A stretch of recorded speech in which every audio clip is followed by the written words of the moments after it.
What was that first day like for you, David? I always try to find, on the first day, you try to find something that's not too hard, a jump to get over, but also is going to warm everybody up and make them comfortable. I think Dax Shepard shit himself. Because all of a sudden he's like, I have a 3-page monologue basically in front of these two, icons. When it comes down to the work, I know some people, they're really talented, but boy, do they like people to listen to them talk about the process. It's typical. I can be one of those people sometimes. I stop myself, I go, my God, this is so droll. What are you? And Bobby's like, we just do it. And that's the end of the conversation. I go, so in this scene, or David goes, in this improv, and Bobby goes, talking and listening. And you're like, what else is there? This may be the biggest movie I've done since Apocalypse Now.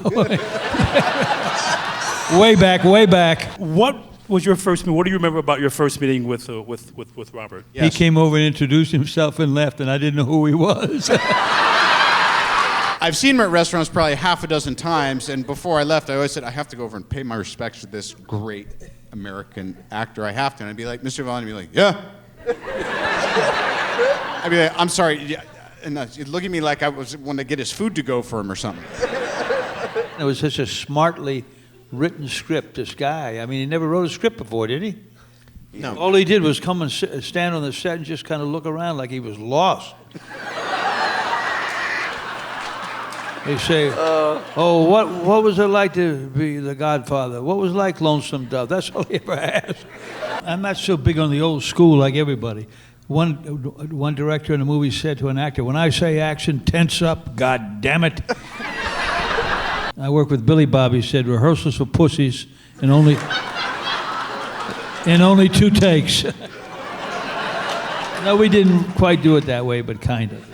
I looked over at Bobby and I was like, boy, he's really not doing anything. He's just kind of warming up.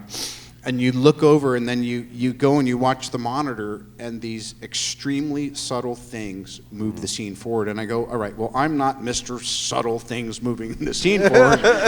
I got to figure out. I only had 3 lines that day, but I kept getting them mixed up. So he would always say, when you watch a documentary about somebody who's talking about a death in their family or something that's unconscionable to them, they aren't just weeping like it's their close-up. They're sitting on the feeling and trying not to feel it. And he said, why don't we just do that? And I was like, God damn, because I'd like to cry a little bit if I got a close-up going. Sandy Meisner once said, if crying means great acting, my Aunt Tilly could be another Eleanor Duse.